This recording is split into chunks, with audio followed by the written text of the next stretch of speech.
It's the Center Fantasy Football Podcast. Welcome to the party, pal! Yes! Yes! Yes, this is my favorite part of the game. Analyzing all of the league matchups week to week.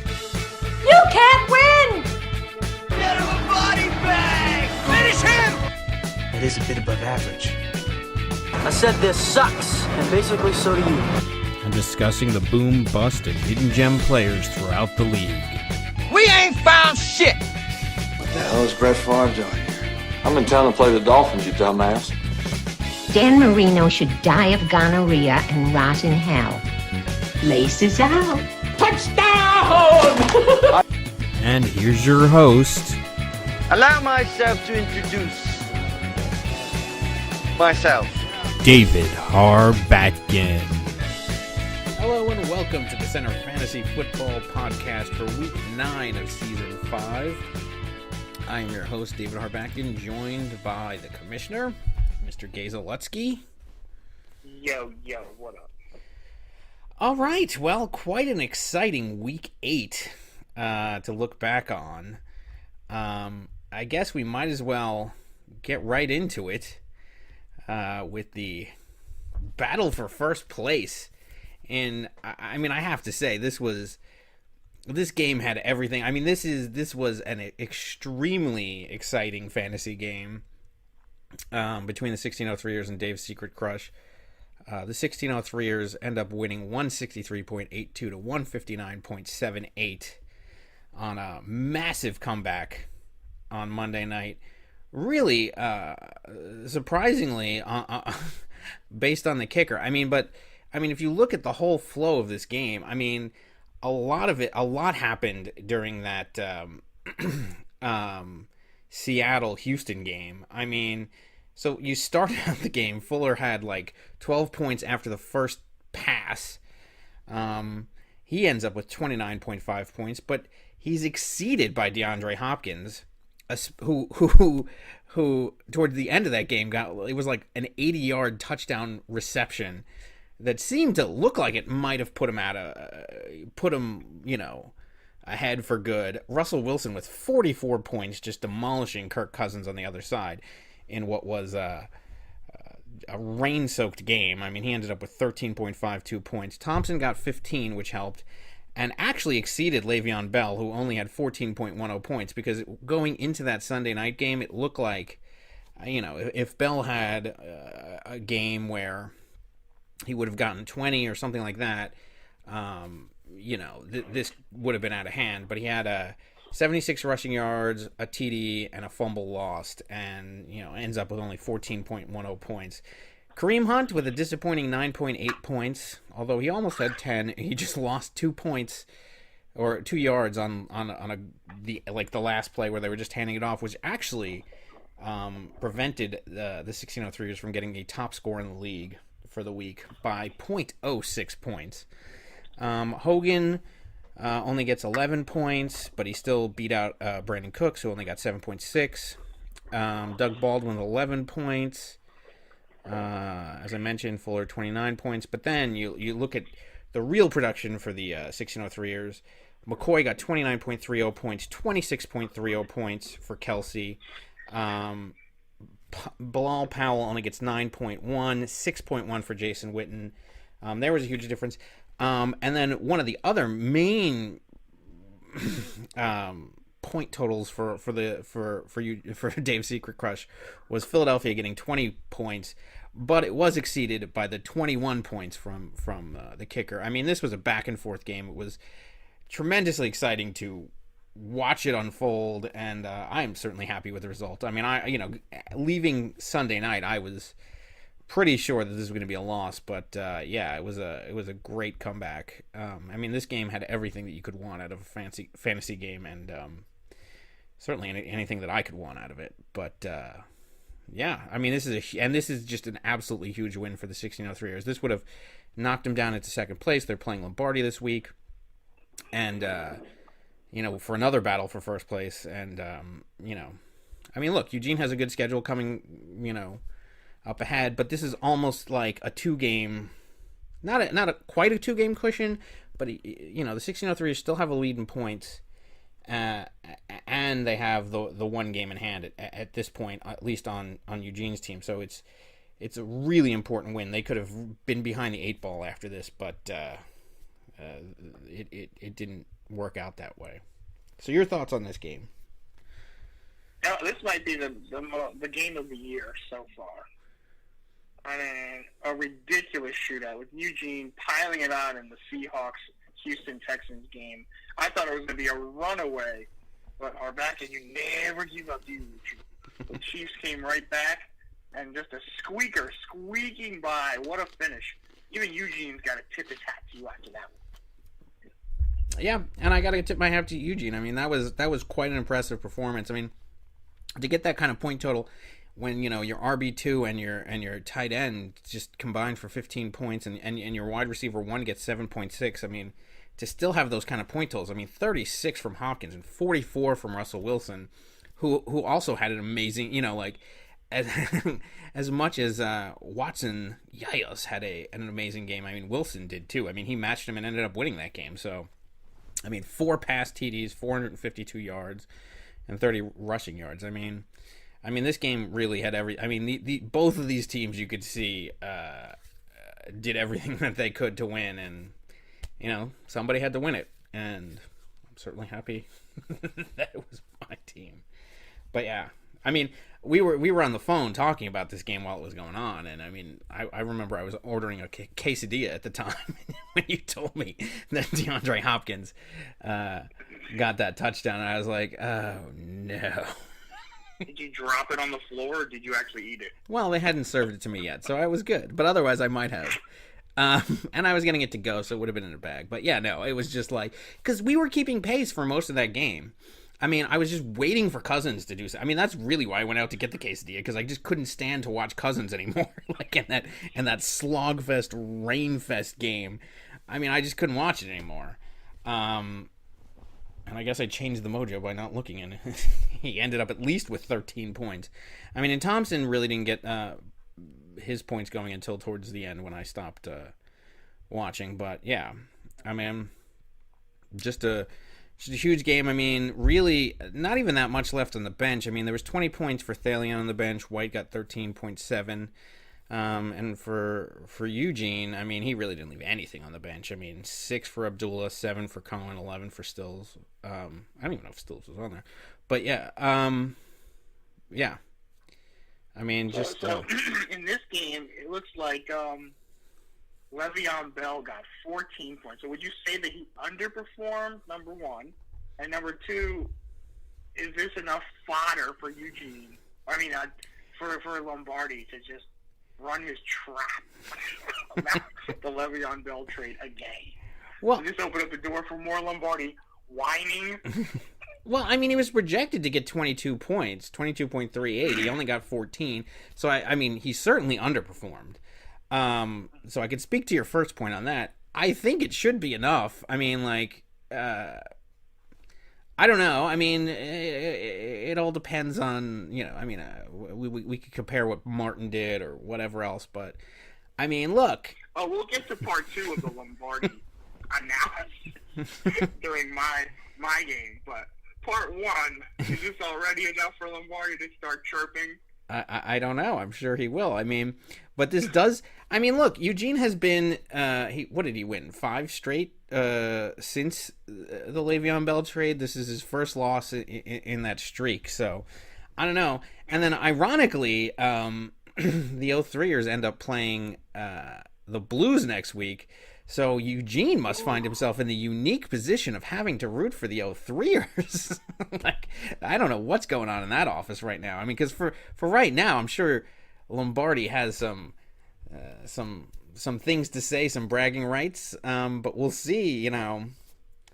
We'll see how it plays out over this next week. So yeah, but I mean, any other thoughts on this game?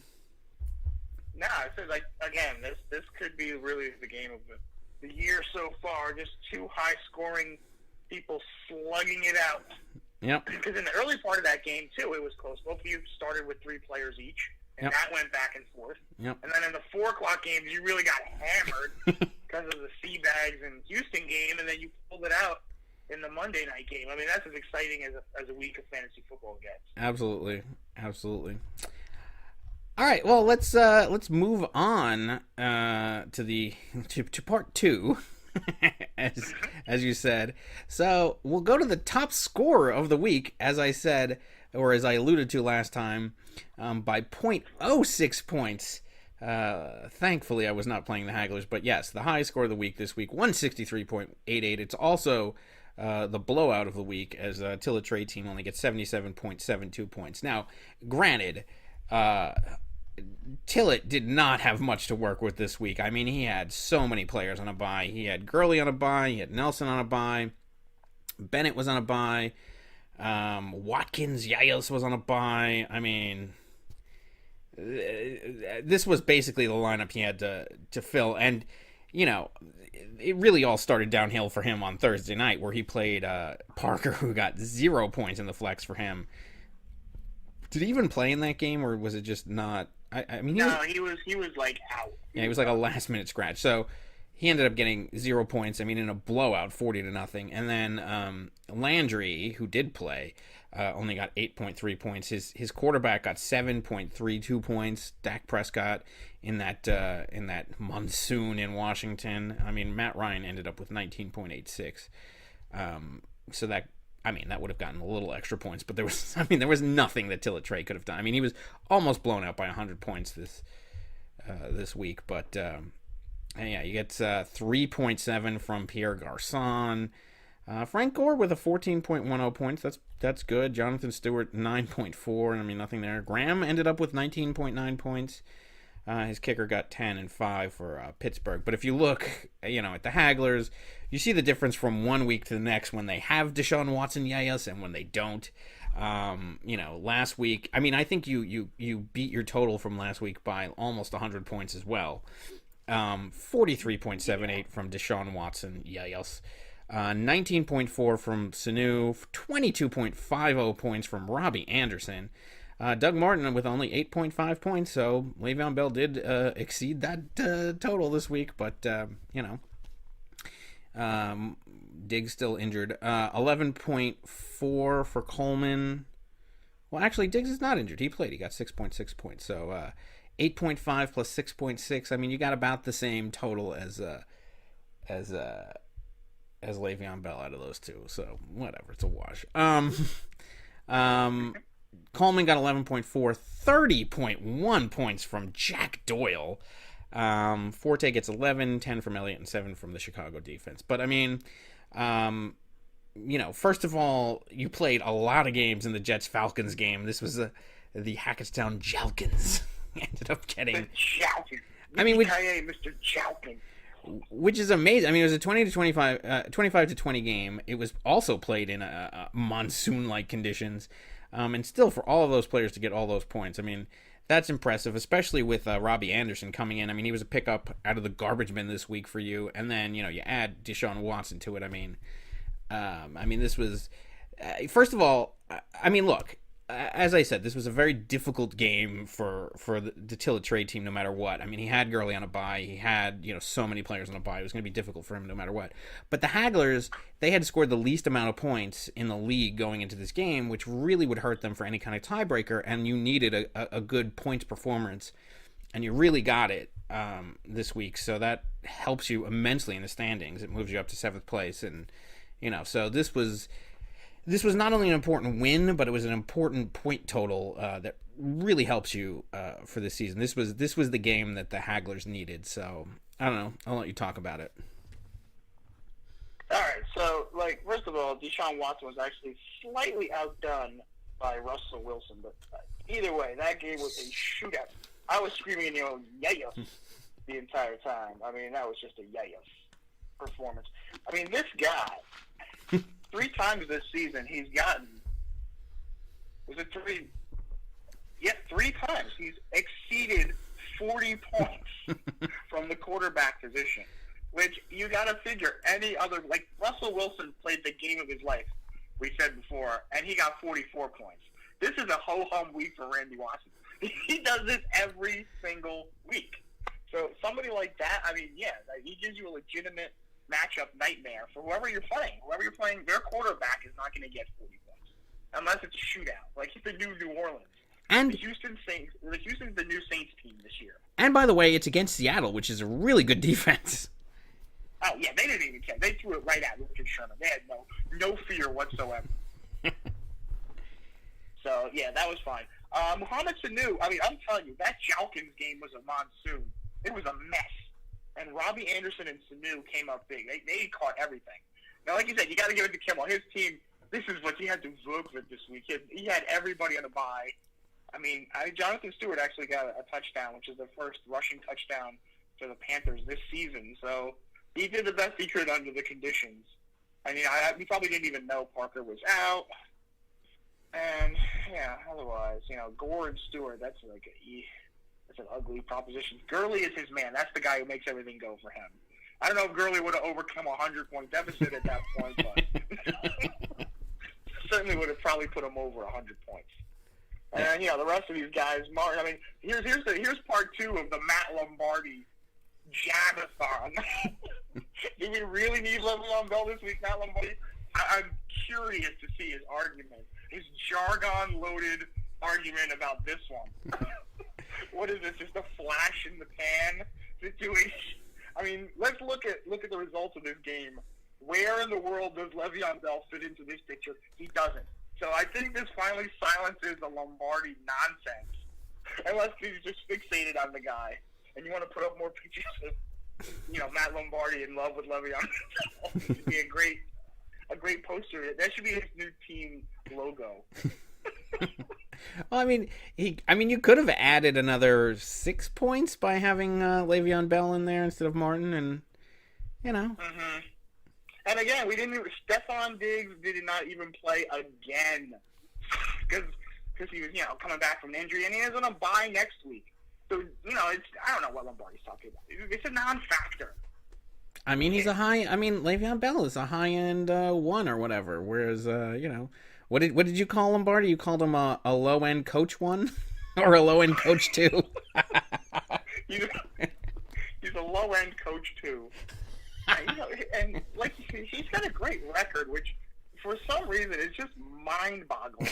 He's 6-2, but he finally dropped LeGarrette Blount now that they got Jay Ajayi in Miami. But if you look up and down his roster, it's mind-boggling. This guy is 6-2. Yeah. And look, he could be in first place after this week. So. Oh yeah, he very well could be. I mean, I find him I'm still sticking to it. He's a low-end coach 2. I mean, I certainly find him. I look at his team and it reminds me of what we were saying about the Nicky Baby team earlier in the season, where Nicky Baby was in second place, and you're just like looking at it and you're like, how is this team in second place? But then the next week, Nicky Baby came out and got a massive score. And really started to prove it. I mean, maybe Lombardi does that this week. I certainly hope not, being that he's playing me. But I mean, he can do that. He could put together a statement game and really show that. But I mean, he has had those games where he's edging out teams. I mean, I don't know. Well, we'll get to his game in a second. Is there anything else you want to say about this game? I mean, I don't think there's really much to say, but. Yeah, there's nothing else to comment on this one. All right, well, let's move on to the St. Louis Blues game. They end up beating Nicky Baby 113-102. I mean, as I said, Nicky Baby used to have that, but I mean, the Nicky Baby team has been devastated by the Aaron Rodgers injury. I mean, granted, they were on a bye this week anyway, so we wouldn't have had him. But I mean, it's been trouble sledding since that point. But all right, but Lombardi's getting the wins. I mean, this is what he's doing right now. He's getting, I mean, it's an 11-point victory about that.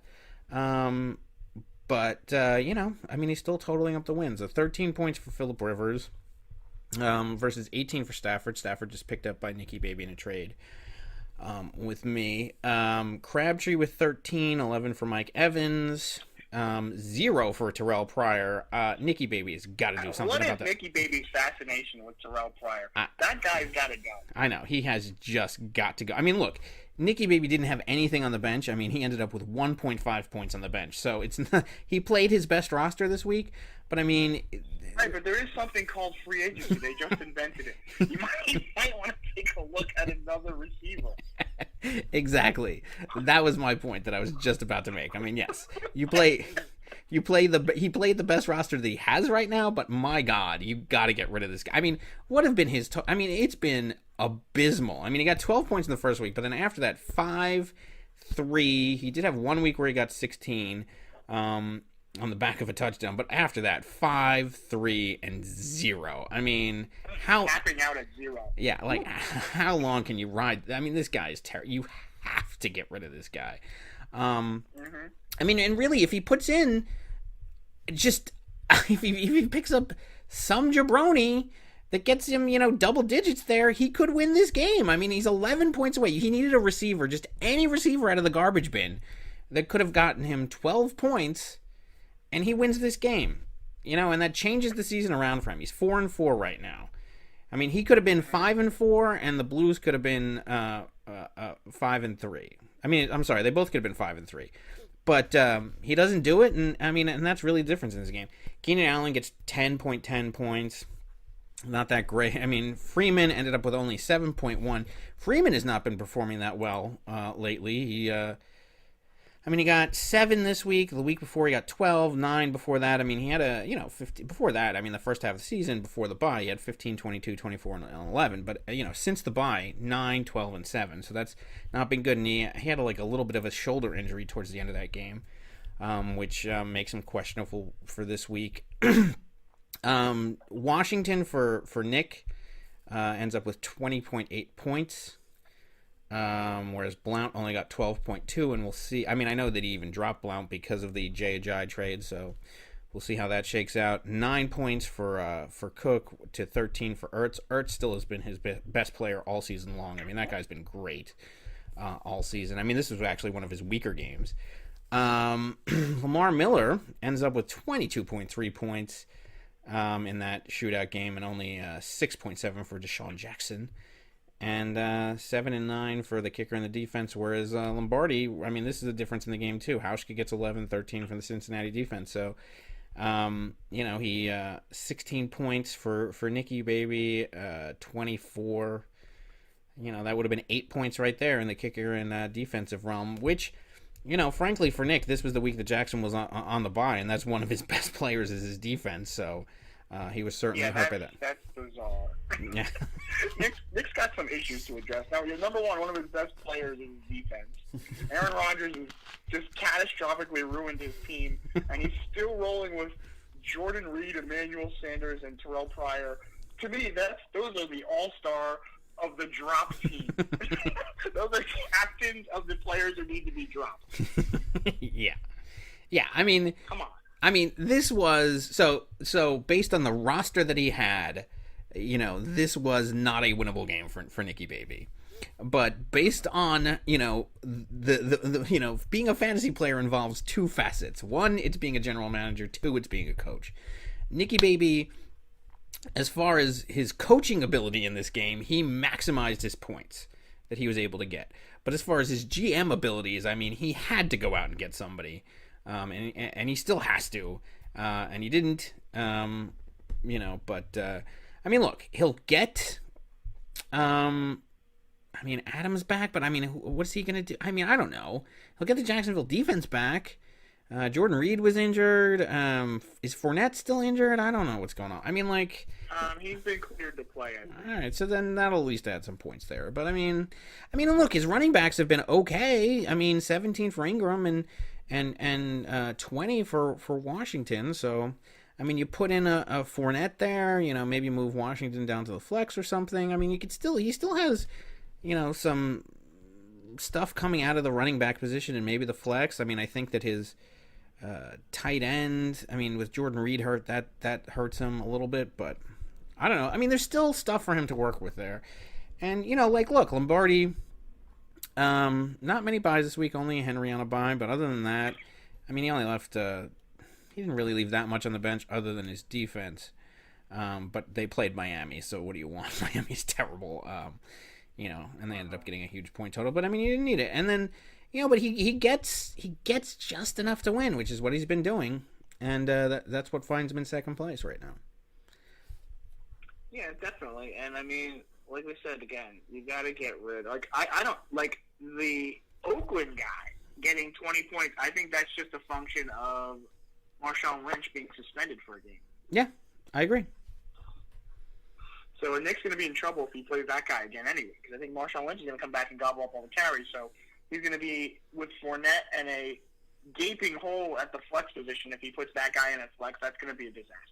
Yeah, but I mean, I will say, I don't know what's taking so long. Jordan Reed, Emmanuel Sanders, and Aaron Rodgers all need to be off of this team immediately. Yeah. I mean, I don't think Rodgers is coming back this season. I can't. No. Is there any word? And plus, you're 4-4. You need wins now. He's right in the thick of it. Yeah. He needs wins now, not later. Right, which is why he has to do the GMing, and he has to go into that free agent market and sift through the garbage bin and find some people to put on this team. I mean, because he could. I mean, look, his season is hanging in the balance right now. He's totally in the thick of it right now, but he can't afford to roll with this roster right now. I mean, look, he needs to step back and do the Jim Mora playoffs. Playoffs. We just want to win a game. Look, you can't be playing for the playoffs when you're 4-4. That's a little too lofty. That's La La Land. You need to win now. Yeah. And look, I will say this about Washington and what do you call it? Marshawn Lynch. I mean, look, Nick is a Raider fan. He knows a lot about the Raiders. He will know who's going to be the running back there, so he won't play the wrong guy from the Raiders, I don't think. But, I mean, still, there's got to be some stuff done here. I think this game speaks more. Because look, the Blues are on a 4-game winning streak, but I think this speaks more to Nicky Baby's, look, and part of it has to do with Aaron Rodgers and him being injured. I mean, that devastated this team, but, you can still recoup from that. And I just haven't seen him making those moves to make it necessary. I mean, he needs to do something. But, good win for Lombardi. I don't, this is not to take away from his win. I mean, he keeps winning. I mean, you can't take away from that. But this is, I think this game is more commentary on Nicky Baby's collapse. Well, I still have to give another jab at Lombardi. He is a low-end coach, too. This week he just happened to play a low-end coach 3.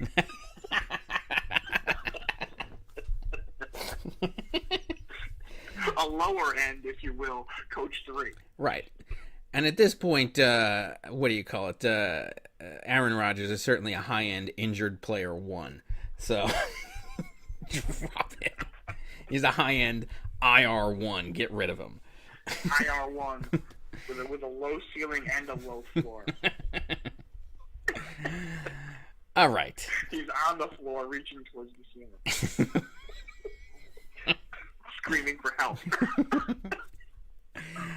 All right, so let's move on to the next game of the week. Let's go to the Lightning Rods versus Nick and Jamie. This was kind of a surprising game to me. I did not think that this result would happen this way. Both these teams were 3-4 going into this game. I mean, whoever lost this game finds themselves really against the 8 ball. The team that won still finds themselves in the thick of it. I thought that Nick and Jamie were going to win this game, but shockingly that didn't happen. They're the team that's behind the 8 ball, and they're really behind the 8 ball because of all the buys they have next week, but we'll talk about that in a little bit. Meanwhile, the Lightning Rods win 125.26 to 111.92. So Cam Newton only gets 15.56. Tom Brady only gets 19.52. Hill gets 4.8, but only 12 for Antonio Brown. So, Nick and Jamie, as we've talked about their 3 to 4-headed monster every time, they have to perform. And when you only get 12 points from Antonio Brown, only 19 from Tom Brady, and 16 from Gronk. Look, 16 is fine. It's respectable. But, for Gronk, you need more than that. Then other than that, he gets 16 from Jeffrey, which is good, but then C.J. Anderson, 9.5. 7.4 from Lewis, 8.6 from Jean-Luc Ricard, and 8 points from their kicker and 14 from the defense. For the Lightning Rods, 16 points from their defense, 14 points for their kicker, so they outplayed him in the defensive position. 14.7 for Kyle Rudolph, so only 2 points behind Gronkowski, so that's big. Mixon got 11, 8 for Jay Ajayi, who is now an Eagle. Des Bryant with a pathetic 7.9 for him. But really the difference in this game, the thing that made the whole difference and won, was J.J. Smith-Schuster with 32.30 points, 193 receiving yards, 7 receptions, and 1 receiving TD. This was the difference in the game. I mean, you know, one player made the difference. I mean, because everybody else, if you look at all of these numbers up and down these rosters that played, I mean, it was all pedestrian. But he just had that one guy who had a big game, and that made all the difference in the world. Nothing left on the bench for these teams. 3.4 points for Nick and Jamie, who I guess 2 weeks in a row they have everybody on a bye. I don't know what the hell's going on over there, but yeah. And then I don't know how that's possible. I don't know. They must just pick up players without looking at their bye week. I just can't figure it out. But how you have. I mean, because if you're going to look at their bench for next week, you're going to be like, their entire team is on a bye again. How is that possible? I guess they just shifted everybody up for 1 week. But anyway, and then only 11 points for 11.9 for the Lightning Rods on the bench. So, yeah, this is just the Juju Smith-Schuster show. That's it. That's the whole difference in this game, really. Well, if they have him, then obviously Martavius Bryant, who threw a temper tantrum on Twitter, he's expendable. Yeah. Because the Steelers don't need him anymore. And actually, I'm looking at this whole Lightning Rods. I saw they dropped Gillisley for next week, finally. But Marcus Mariota, injured reserve Johnson, and Clement in that crowded Philadelphia backfield, which gets even more crowded with the addition of J.J. He could almost drop his entire bench. I mean, I don't know why these players are on these benches. I just don't get the philosophy of keeping losers piled up on your bench who are not doing anything and aren't going to do anything. You got to get rid of them. Yeah. Yeah. I mean, I agree. And maybe it's just me to each their own, but I'm looking at these guys, and it's a head scratcher. Why are these people on your team? And it goes back to Nick Saveri, too. Like, why are these people on your team? I don't know. I mean, but then again, the Lightning Rod's still 4-4. I mean, Yeah, he is, but he's got a brutal schedule coming up. It's not like he's just going to walk into the playoffs. He got some dogfights ahead of him. Yeah, I mean, both of these teams do. So, I mean, I just, look, as I said, this was a game where the loser really finds himself, up against the 8-ball. And Nick and Jamie had to have this win, and they just didn't get it. I mean, now it's really tough sledding for them. I mean, because if you ask me, like, based on these rosters, I certainly think the Nick and Jamie team is better on paper. And we've seen them perform, on the weeks that they've been on. I mean, they've been really good. But on the off weeks, they haven't been. And then you look at the Lightning Rods and, even on their best week, they've been average. But, sometimes it's enough to win games. So, I mean, I don't know. I agree with what you're saying. Like, yeah. And Nick and Jamie have to do a much better job of bye management. I mean, each week their whole roster's on a bye. You can't have that and still try to win games. And again, the three-headed monster strategy, again, was a dicey move. And this is what happens when the three heads don't perform. Yeah, especially when 2 of those heads are on the same team and the other one's on a bye. And next week, 3 of those heads are on a bye, and one of them is How is that possible? We have 3 players on a bye next week. This is a record. Do we even keep track of that? How many byes a team can possibly have? I mean, They're shooting themselves in the foot each and every week. Their whole roster's in a bye. Yeah, they keep picking up players who haven't had a bye yet. I mean, that is something that you do have to manage. I mean, you do have to, like, look, we all have, all of our players are going to have a bye once. But you have to do what you can. I mean, and look, a lot of teams. I mean, you saw it with your team last week. You know, that was the week that you had the buys, and you know that you knew that you were going to suffer. And Tillett had it this week. You had it 2 weeks ago. Tillett had it this last week. But you know, so maybe you. I mean, look, you're probably going to have to sacrifice one game. But to have two in a row, I mean, it's tough. I mean, you got to plan for that, just slightly at least, and I just haven't seen that happen here. But I don't know. With 3 more people on a bye next week, is that right? I mean, that's devastating. Yeah, and 3 big players. I mean, probably more. I don't know. We'll look into that in the next game. But anyway. Yeah, the Patriots guys are on a bye next. Oh my God. And the Steelers. Some questionable coaching. And the Steelers. Oh my God. It's questionable coaching going on. Yeah. I mean, although my team has some bye issues coming up as well, so I don't know how much I can speak to that, but we'll see. All right, I don't think there's much else to talk about this game. No.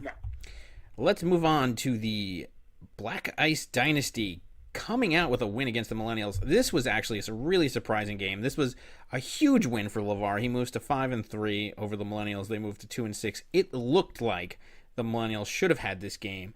Going into the Monday night game, I think it was 109 to like 90, 92 maybe or something like that. I don't remember. But either way, they each had a player left. LeVar had the Kansas City defense, and the Millennials had Alex Smith. It looked like the Millennials should easily win that game, but no, the Kansas City defense. And I mean, that Monday night game was just had so many impacts on this week and maybe the season. I mean, Kansas City defense comes out with 20 points, 3 interceptions, 1 TD, and 2 fumble recoveries, whereas the Millennials.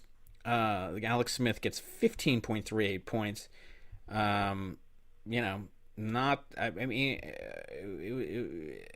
Kansas City got their field goal kicker got a lot of kick, but he just didn't get touchdowns. So Andy Dalton played for him for Minor. He gets 22.7 points. AJ Green with a pedestrian 11.7 points. Bunches of Funches gets 3.1. Kelvin Benjamin gets 12.9, although he's now been traded to the Buffalo Bills, so we'll see how that goes. 20.9 for Melvin Gordon, 15 for Howard, 26 for McKinnon, 10 for McCaffrey, 10 for Brate, 7.8 for Ebron, 16 for Kamara, who's been getting a lot of touches over there in New Orleans, and 5.6 from Aguilar, who's been really good of late, but this was just not a good game for him. And then 14 from the kicker, and as I mentioned, 20 from the defense, 15 for the Buffalo defense from the Millennials, and only 6 from the kicker. So, yeah, I mean, Minor just had a better overall. I mean, like, look, his players got into the 20s. I don't even know how to assess this game. I mean, look, he left 18 points for Travis Benjamin on the bench. So 37 total, 35 total on the bench for the Millennials, although 16 of that is Derek Carr. I mean, yeah, I think the story of this game really is the Kansas City defense coming through big at the end. Oh, well, that bailed LeVar out, but I mean, Melvin Gordon this year has been feast or famine. Mostly feast, and he showed up again. I mean, that 87-yard touchdown run was huge. Cameron Brate has turned out to be a great pickup for Minor, and Kamara is just money man over there in New Orleans. As I said, they go out of their way to get this motherfucker the ball. Screens and dump passes and shit. They just throw this guy the ball every time. He's having an amazing season. You got to hand it to LeVar. He has some savvy pickups. He got another one coming up next week. This guy, he knows how to pick them. And with Funches now, with Benjamin being traded to the Bills, I mean, he is the passing game. There's nobody left over there. So look for LeVar to make some noise in the second half of the season. And now the Millennials. Let's go over here. Let's go over to this mess. This guy, first of all, says that this league is too easy. Right? Then he's the best one. Then he's the best 1-5 team in the league and all this other stuff. Now is he the best 2-6 team? It's debatable. But I'll tell you what, after this week, he's going to be the best 2-7 team. I'll tell you that about it now. Alex Smith, pretty decent clip. This Amari Cooper love affair has to end. I don't even think you can trade him away at this point. And I don't know what's going to happen to Benjamin going to Buffalo. I guess it's slightly better. Howard and McKinnon. I mean, McKinnon is really a surprise player. He lucked out because Martavius Murray, that was a 50-50 shot. And, you know, he's continuing to stick with Howard, who's getting his points. You know, and Eric Ebron. Can you say any more? He's Eric Ebron. He's got to go. You know, Millennials, I don't know, another one of those. What is that? Head coach threes, low end head coach three. I thank Lombardi for all these awesome terms. Yeah.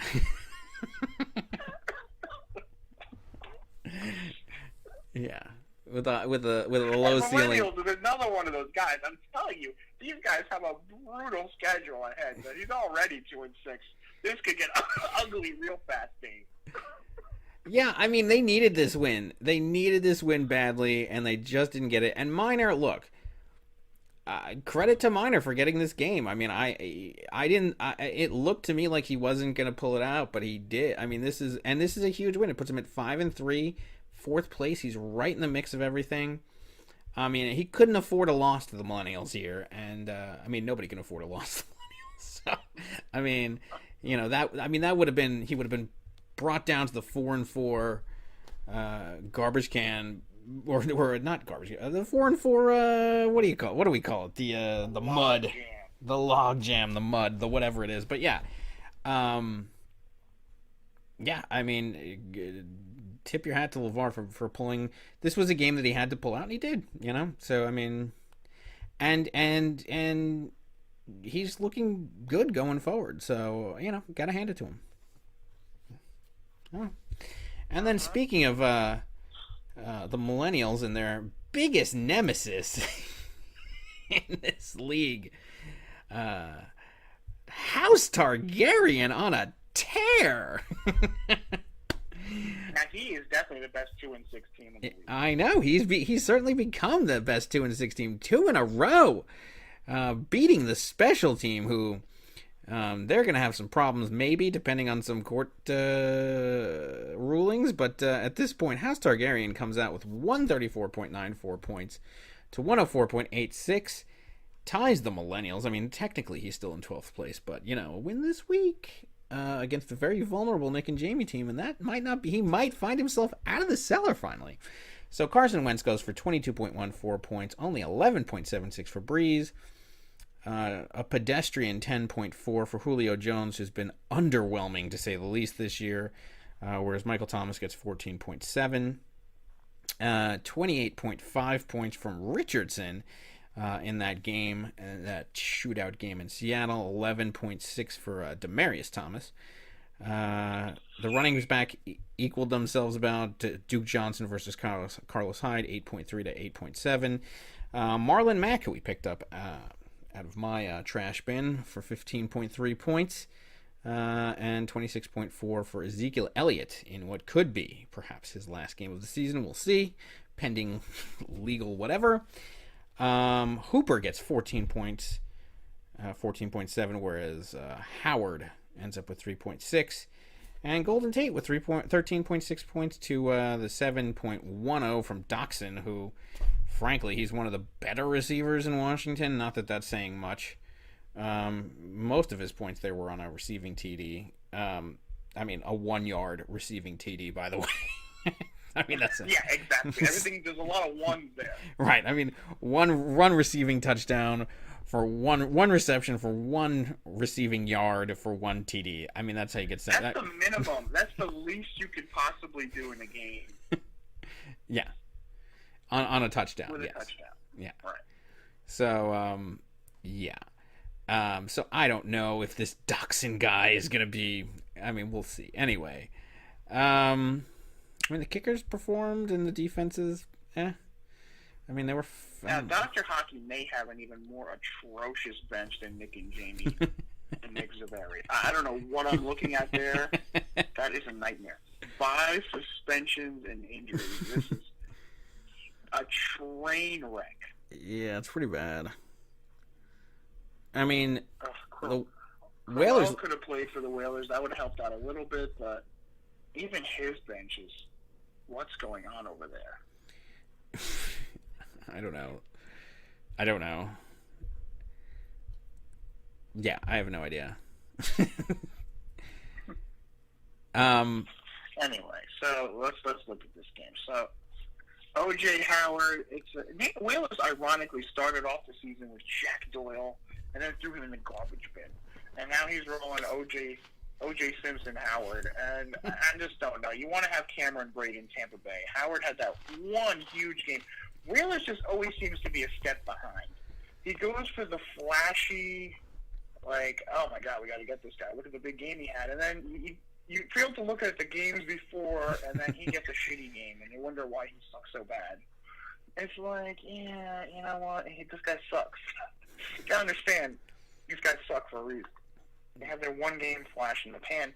And this week, he kind of did a little bit of the same thing, looking forward to next week. He picked up another guy who was more of a flash in the pan type of situation.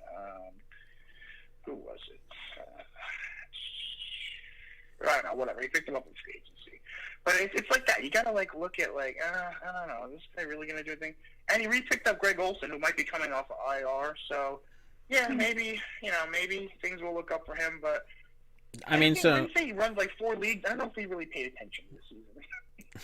This is very un-Whaler-like. Yeah, I know. I mean, he's usually a lot better than this. I mean, I think this year he might be a mid-range GM2 in this league. A mid-range, there you go. I like that. He's a mid-range coach too. Well, I'm not saying coach. I'm just saying GM. I mean, because like I said, you have to break him down. I mean, he's coaching here. I mean, I guess the Crowell. That was what he got out of it. I mean, I guess so. Yeah, maybe a mid-range coach too. Also, whatever. I mean, hopefully we won't have to renew our objection to Ezekiel Elliott. This will be the last time we have to renew that objection after we've done it all season long. Hopefully, finally, this time it sticks. And then I don't even know what this team is going to do. This team is in trouble. Yeah, you take that Elliott out of the lineup, and it starts to look really bad. I mean, you look at this. I mean, his scores before this. If you would have removed the Elliott scores, my God. I mean, his whole team has been Elliott. Now to lose him, that would be devastating. I mean, it'll be rough sledding if that actually sticks. For hockey, although he has, hockey. He had Minor, the Millennials, then Nick and Jamie, and then Eugene and the Blues. So towards the end, it does get brutal for his schedule. Yeah. But for the next upcoming weeks, he could have time to mess around. I guess. I don't know. Whatever. I mean, but he loses to Dr. Hockey. I mean, he was a high-end madman number 1. He's definitely a high-end madman. You can't be losing games to Hockey. I mean, granted, he's won 2 in a row, but I mean, come on. House Targaryen cannot be a team that you fall to. I mean, this has got to be a devastating loss for them. I mean, between that and the Elliott thing, I mean, I think that the arrow is pointing down for these Whalers. I mean, he's one game. I mean, House Targaryen is one win away from evening the Whalers. Yeah, I mean, if the Millennials lost and the Whalers, I mean, he could be a 3-6 log jam down there. Yeah. Down in the sewer, that clogged up sewer drain. Yeah. Yeah. I don't know. All right. Well, I don't think there's anything else to go over this. No. Hats off to Dr. Hockey. With Julio Jones getting next to nothing, that was an impressive 134 points put up. That was pretty savvy. And look, hats off to Dr. Hockey for having his back against the wall, 0-6, and coming back with 2 wins. I mean, you got to hand it to him. That's yeah. I owe him $10. Yeah. Probably the worst part of it all. Yep. You got to bring. Hockey was my best customer. All right. Well, let's move on to next week's games. Don't we go over the standings first? Yeah, we could go over the standings. I mean, because that'll lead us into next week. Let's see. Well, over at the top, we have the 1603ers holding on to their lead. My computer's being very slow, but I do know the top three at least. Eugene drops down to third place after that loss, but I mean, look, he still has the second most points in this league. Lombardi with only 929. He's in second place. I mean, once again, we're gonna have a battle for that first place spot.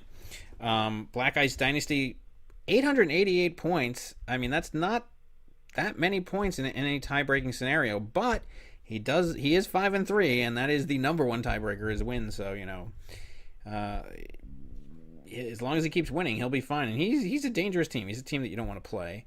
Tillett Trey. I mean, after that, it's like, you got Tillett Trey and Nicky Baby at 5 and 6. I don't see that. I don't know. We'll go over Tillett Trey's team in the next game because I mean, they are certainly hurt by the Jordy Nelson injury. I mean, and you can't gauge their team based on this last week because of all the buys, but they have some problems. And Nicky Baby has significant problems. I don't know if he's going to be able to hold on to that spot unless he does something, makes some moves finally. And then the streaking Hagglers, who, when Deshaun Watson has been playing, you have been amazing. And like I said, you upped your points significantly. You're up to 844 at 4-4, and you're not even the lowest 4-4 team, as the Lightning Rods are now the lowest 4-4 team with 825 points. In 8th place, Nick and Jamie fall to 3-5 right behind them. They have way more than the Lightning Rods, which is why they needed that win. It was a devastating loss for them. And then you have, rounding out the bottom, the special team, the Millennials, and House Targaryen, still with the lowest amount of points. So, I don't know. And then looking at the figures, actually somebody has less money than you. The Whalers actually now has $45 left. They finally spent... I don't know what in the world he's spending it on.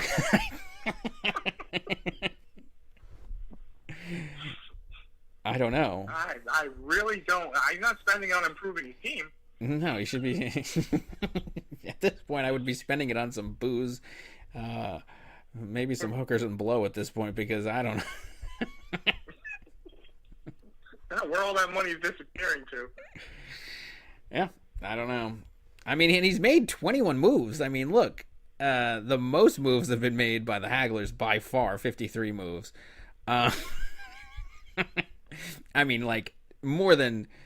almost doubling anybody else. I mean, I guess... Well, that's what happens when you throw your team in the trash can every single week. I mean, you're going to rack up a lot of moves. Yeah, I mean, 28 moves for the 03ers and 28 for House Targaryen at opposite ends of the spectrum there. But, yeah, I don't know. I mean, mine are coming in with 24, but, yeah. I mean, the team with the least amount of moves is actually Tillett Trey, still in single digits for moves. 8th. Wow, look at that. Again, some of these teams need to make more moves. I'm sorry. Yeah, and still has $149. I mean, so he spent money, and mine are still cheap on the money, even though it's fake money. $200, hasn't spent a dime, and nor has the Lightning Rods. It's still at $200. And he's 5-3, so you got to give it to him. Yep. All right, well, that's a look at the standings. Let's look at the next game. I guess we should start with what's going to be, I guess, the most important game, at least at the top of the standings for this week, which is the 1603ers versus the St. Louis Blues. Going into this game, I'm going to start off by saying that the 03ers, throughout the history of this league, have a god-awful record against the Blues. I don't know why, but we always lose to this team. I don't even remember everything. I mean, like, look, we have the devastating playoff loss.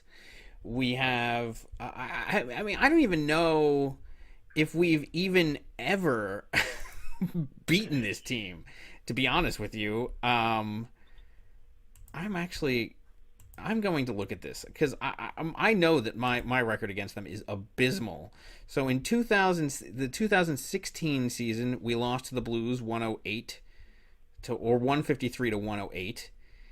So that's 0-1 right there. In 2015, we lost to the Blues 176 to 122, so that's 0-2. In 176. Woo. I know. In 2014 season,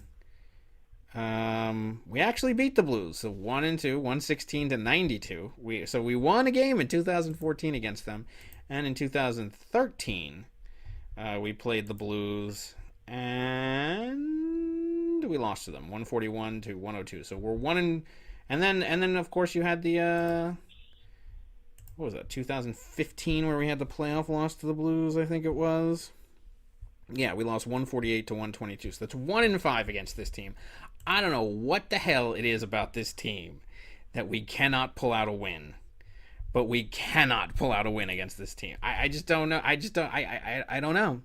And I mean, out of our matchups, this is one of the most important, being that if we lose this game, somehow this low, what as you call him, the low end coach 2 ends up in first place in this league. And that, well, is he a coach? Yeah, okay, he's a low end coach too because of his record. Right.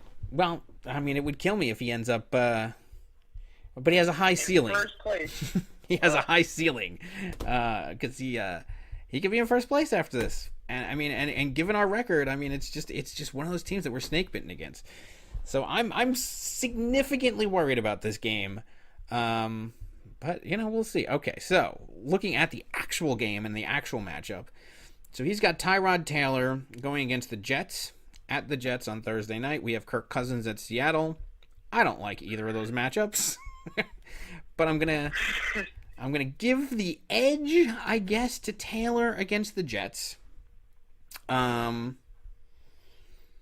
guess. Kirk Cousins is no Deshaun Watson. He's going to get mauled. Yeah, he has no offensive line, and he's going against. Cousins is. I don't think he's going to have a good game this week. I think Taylor can have an okay game. I mean, I don't think he's going to have a great game. I think he'll meet about his projections. To the wide receiver position, you have Will Fuller versus Indianapolis. I do like that matchup, and then you have Mike Evans at New Orleans. I mean, I personally don't like that matchup, but that is a good matchup for Mike Evans. So, I don't know. On paper, I would give the matchup to Mike Evans, certainly. But with the way that Deshaun Watson has been playing, I might give the edge to Fuller right there for a second. I don't know. I think you almost have to. Deshaun Watson is on a tear. Yeah. Yeah. Then you have Jermaine Kearse also going on Thursday night.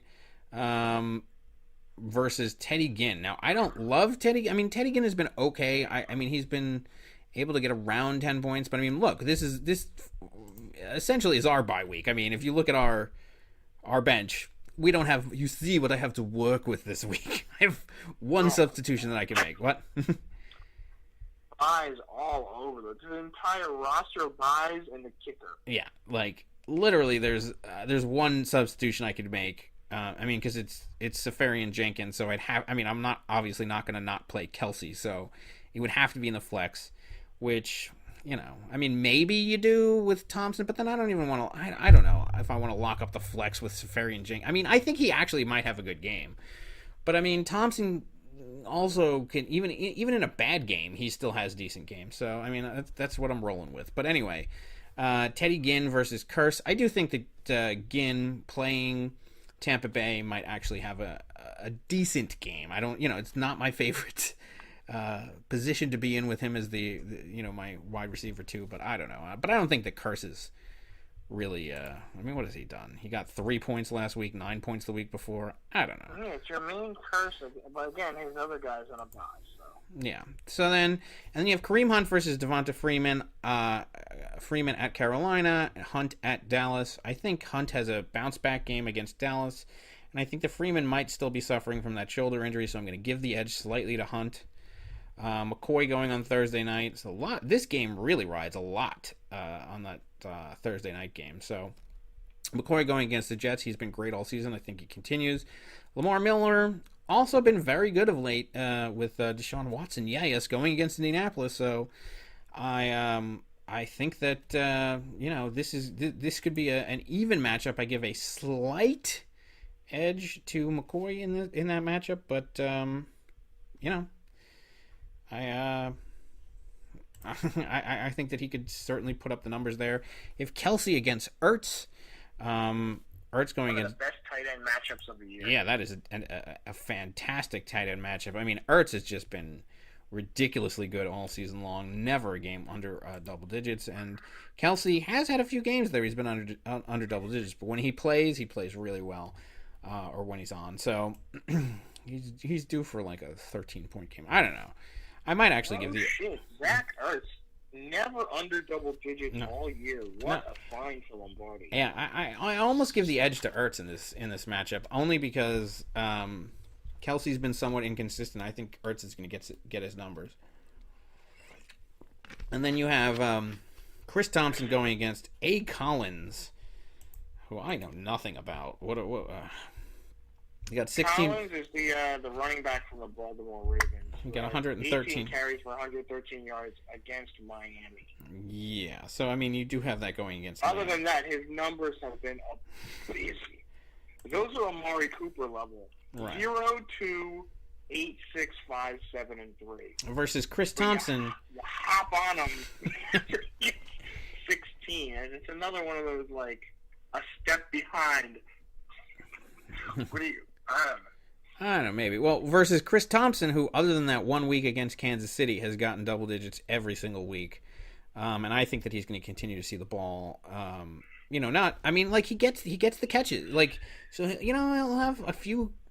Maybe he gets a touchdown, which really boosts his numbers up. But I mean, just in general, with Cousins under pressure the whole game. I mean, he ends up dumping it off to Thompson, who racks up the PPR points in this. So, I mean, I think that he could do all right in this game. I think I might give the edge there. And then you have Hauschka going on Thursday night at the Jets. Hauschka's a good kicker, and I think he could get some points there. But then, this is actually one of the decisions that I actually have to make, which is the kicker. So you have Butker at Dallas, or you have Zerline at the Giants. I don't know. I'm still debating this. I mean, look, Butker was amazing last week, but Zerline has been great all season long. They're both going against teams that are about the same. But look, when Zerline played the Cowboys, he ended up with 27 points. And I think that they're about the same quality of kicker, so I think I'm gonna stick with Butker in this game.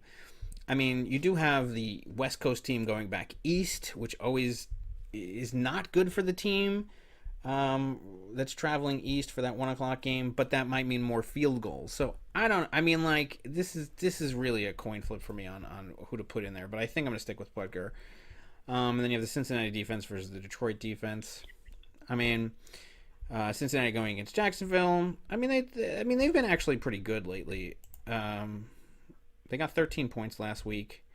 I mean, they could do. They might be fine. And then you have Detroit going against Green Bay, who's not that great a team. I mean, Detroit's actually been a pretty good defense all season. But I don't know. Well, as far as my pick, I'm going. I look at this on paper right now. The projection is 119 to 117. I look at this. But it's a 51 to 49 kind of scenario. I look at this. I should win. But I know this Blues team. I've faced them before, and for some reason, we always lose. And I'm going to continue to give him my jinx by picking the Blues in this game, picking against myself, because I think something ridiculous happens, and at the end of next week, the Blues has bragging rights in his office in first place, and it's going to disgust me.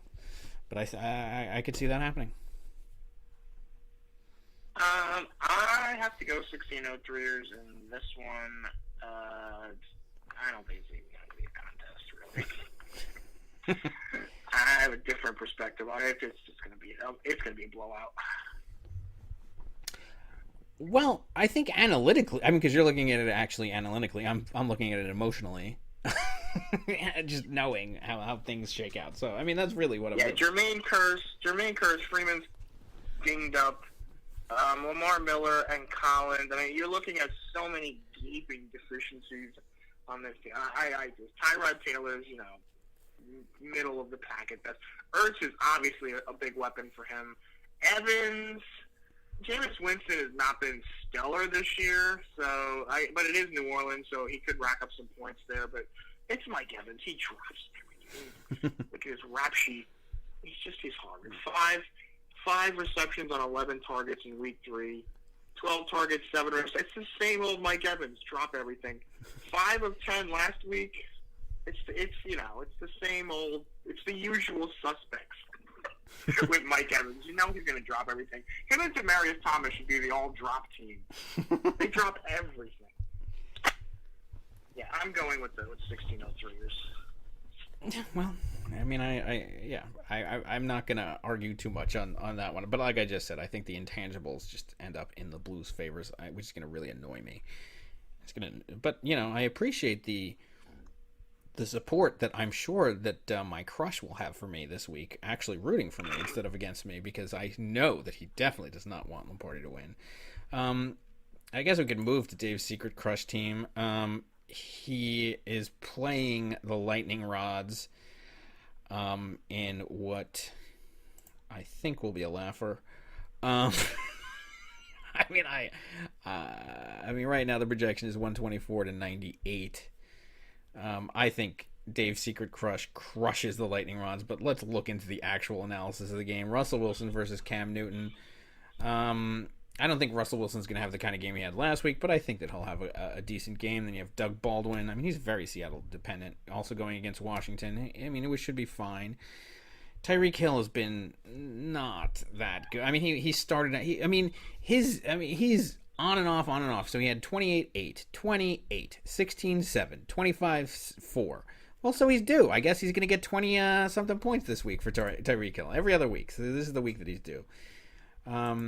Des Bryant, I mean, he's almost the same, but I guess this is a due week for him. Going against Kansas City, whereas Larry Fitzgerald going against San Francisco, I'm going to give the matchup there to him. Although Carson Palmer's not playing, so I don't know if Stanton can get him the ball as much. I mean, you saw the last time that he played, he had 5.9 points. I mean, they couldn't do anything. So I might give I don't know. Then Dave's secret crush. Ooh, is this the week? This is the week that Le'Veon Bell is on a bye. Oh no, how is that going to affect the? Ooh. Part 3 of Lombardi's documentary on Le'Veon Bell. Le'Veon Bell love affair. I mean, could you imagine if Eugene loses this game the week that Le'Veon Bell's in a bye? Oh my God! I mean, I think Lombardi will pop a cork. Like just a celebration over. Oh, he'll be so happy. He'll orgasm. My God. Yeah, he has to go with Darkwa and Abdullah. Oh wow. Oof. But then again, the Lightning Rods have running back. Yeah, I know. But then again, the Lightning Rods have J.J. and Mixon. And look, I think J.J. might actually have a better second half of the season now that he's on Philadelphia, because I do think that they run the ball a little bit better. But he's playing the Denver defense, and I mean, look, the Denver defense has not been good against a lot, but they have been good against the run. I mean, you look at even what Kareem Hunt did last week, and it was not very impressive. I think J.J. coming into a new system against a really tough defense, I don't think J.J. does much. And Mixon going against that Jacksonville team, I mean, what has Mixon even done? Like, I mean, he's just pedestrian. Yeah, every other week he alternates 11 points. Yeah, I know. I mean, then again, you have Abdullah and Darkwa. I mean, what have they even done? I mean, Abdullah has done nothing lately. I mean, he had the weeks 3 and 4, he had good games, but other than that, not much. And then Darkwa, it's fine, whatever. And then the Lightning Rods, in a savvy move, picks up Vernon Davis, replacing Jordan Reed. I think that's a good pickup. Versus Jason. That's something Nicky Baby should have done. I know, it is something that Nicky Baby should have done. I just don't know what's going on with Nicky Baby. Anyway. Going against Jason Witten, who's been up and down also, but his more like a 2 bad game pattern. So I mean, I guess he's due for another bad game. I don't know, whatever. I mean, like some games he's good, some he's bad. Who knows? And you have Tyler Lockett against DeAndre Hopkins. I mean, obviously DeAndre Hopkins against Indianapolis is gonna blow out Tyler Lockett in that matchup.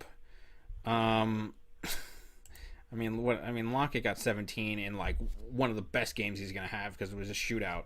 Meanwhile, DeAndre Hopkins is going to get the points. So, I mean, and then Lightning Rods does have to replace his kicker, which I'm sure he will, and he's got the Carolina defense. The Philadelphia defense has been good, and they're playing against a very weak Denver team, and he's got Blair Walsh. I think, look, I do think that Dave's Secret Crush is going to win this game. I think it's going to be on the back of DeAndre Hopkins going versus Indianapolis.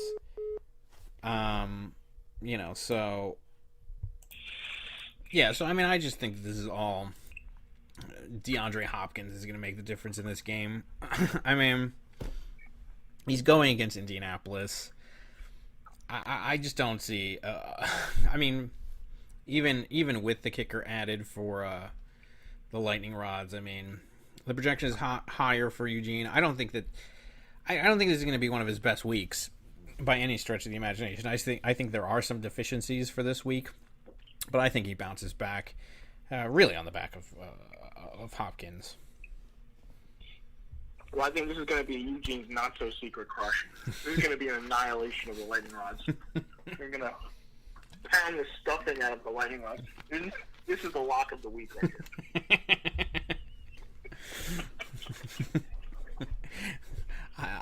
here. He's certainly a contender for the lock of the week. I mean, but I do see some holes, like the running back core of Darkwa and Abdullah and Witten at tight end and Fitzgerald without Carson Palmer. I mean, there are some questions there that concern me about Eugene's team this week, especially with Bell on a bye. Like, I mean, like, I think that he'll win, like I said, on the back of Hopkins, but I think he's gonna. I don't think this is gonna be as easy sledding as a lot of the rest of the games for him will be the rest of the season. I don't know, but you're just looking at it as he's gonna pound the stuffing out of him. Complete walkover. It's the lock of the week. Okay. All right. Well, what game do you want to go to next?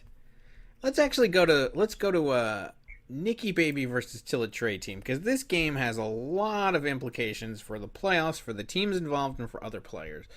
So right now, both of these teams sit at 4-4. Tillett Trey is in 5th. Nikki Baby's in 6th, holding on to the last playoff spot. The team that loses this game will most likely find themselves not sitting in a playoff spot after the end of this week. This is a tremendously important game for both of these teams. So let's look at the matchups. Right now he has Stafford at Green Bay versus Prescott versus KC. I think Prescott has a much better game without a monsoon. I think Stafford on the road is, he will probably meet that projection about, maybe get 18 points. So I give the edge to Prescott. Tillett Trey still rolling with Landry versus Oakland. I mean, Oakland does give up a lot of points to receivers versus Crabtree playing against Miami. I think that's almost a wash. He's got J.J. Nelson back versus Detroit, but he's got Hundley throwing to him. So we'll really see the impact of that in full stretch. But then again, Nikki Baby has Devontae Adams, so he'll suffer from that too. So both these, the battle of who's gonna do nothing. Right. I mean, this game is just shaping up to be bad. But then Tillett Trey gets Todd Gurley back against the Giants. Nikki Baby has Ingram and Fournette back, and Tillett Trey has Gore.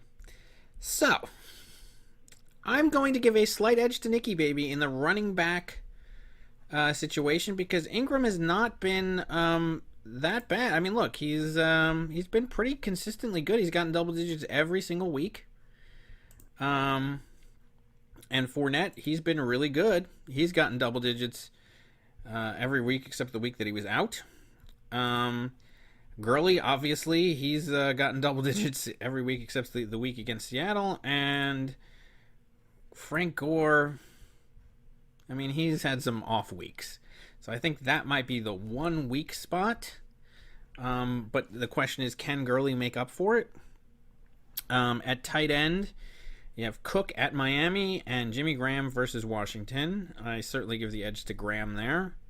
And then you have Deshaun Jackson versus Pierre Garçon. Now, can I mean, Deshaun Jackson has not been that good a player, but he's playing against New Orleans at New Orleans. I think that is a favorable matchup. Can he capitalize on that? Garcon has been really good, but his arrow has been pointing down the last couple of weeks. I mean, I hope Kimmel doesn't make another mistake at the flex because Garcon is technically questionable. He injured himself last game. Yeah. So he better pay attention to the inactives. Yeah, he has an injured neck. He didn't practice on Wednesday, so we'll see. I mean, what does he have on his bench? He's got Parker. I mean, he could do that again. He's got Watkins. Yes, back. It's not like he has many options. I don't know. And then Nick's best player. He's got Jacksonville going against Cincinnati. So. Oh yeah, Nick's offensive firepower returns.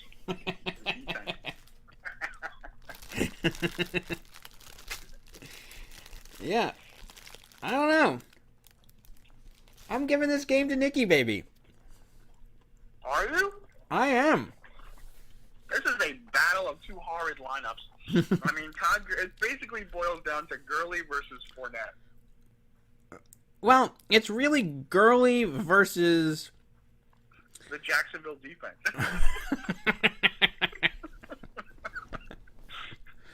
I think that's really the only edge that he has. I mean, what has the Houston defense done? They get 22 and -2. 1, 19, 10, 9, -1. I mean, I don't think they're going to get in the negative because I think Indianapolis is so horrid. I don't know. This is a tough one to even. This is just a battle of First of all, Jordy Nelson and Adams are going to cancel each other out because Hundley's their quarterback and he sucks. Yeah. I actually had to have him during Watson's bye. This guy sucks ass. Yeah. The entire Green Bay team is just gone right down the shitter, except with the exception of the running back Jones. Yeah. I wouldn't own a single Packer offensive player. Why even bother? I mean, it's not too dissimilar to what happened in the first season, actually. I mean, look, I was rolling in that season. I mean, I had Aaron Rodgers as my quarterback, and I was in first place. Everything was looking great, grand treat of the road, and then Aaron Rodgers injured himself against Chicago, and then we just collapsed after that. We were done. So, I mean, similar fortunes to Nick, who was really riding Aaron Rodgers just like I was in that first season. Now that he's missing him, I mean, it's tough. But, yeah, I don't know. And then you got, Crabtree versus Landry, playing against each other in those. I mean, they're going to be watching the same games this week. Yep. I don't know. I mean, I'm picking. I don't even know. I think Nick pulls this one out. I think he does. I think Fournette. I think it comes largely down to Fournette because it's really a battle of Gurley versus Fournette. I think that they can maybe match each other, and then Ingram, I think, outplays Gore. I think that's really what it comes down to. And then you have the Jacksonville defense, Nick's best offensive player. All right, I got to give it to Nick too. Looking at this diseased rhinoceros pizzle on Tillett Trey lineup, I got to give it to. And I played Tillett last week when his players were all in a bye. This week doesn't look much different.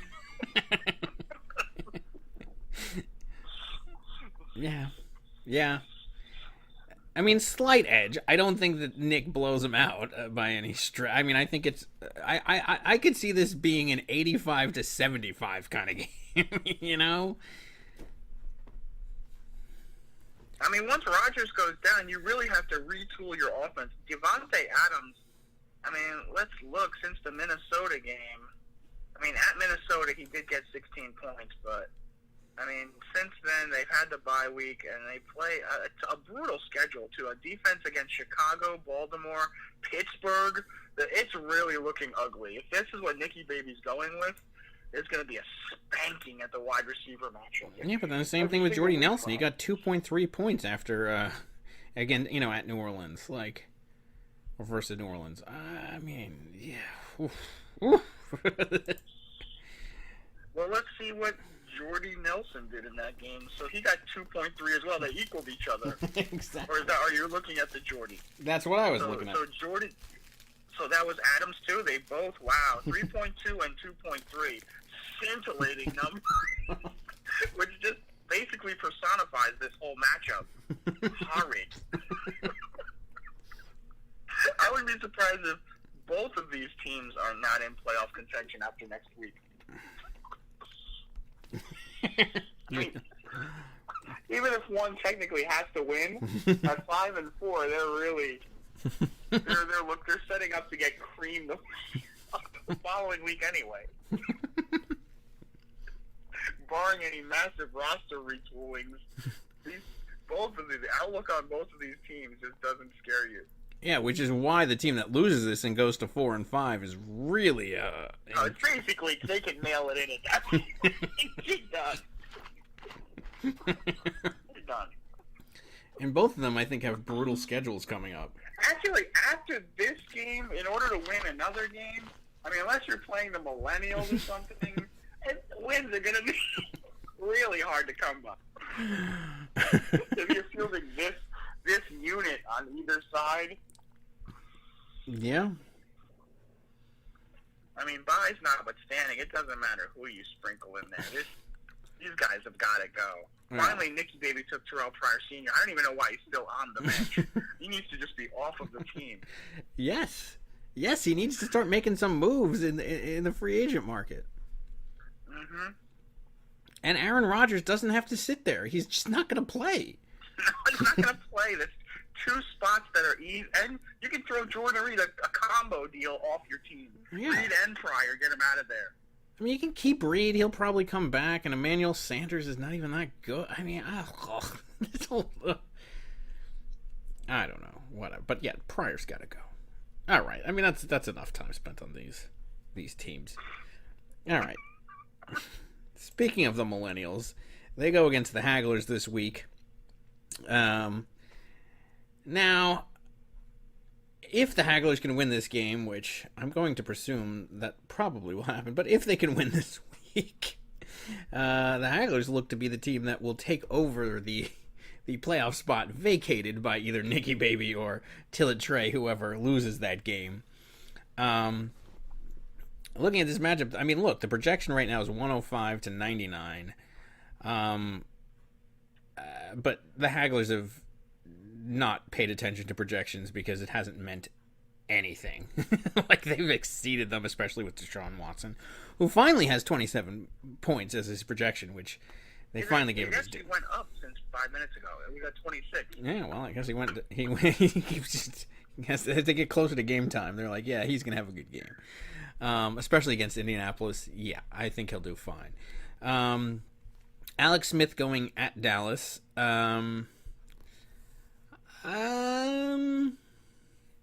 Look, obviously you give the edge to Deshaun Watson in that matchup. I mean, it's not even close. He's going to double him.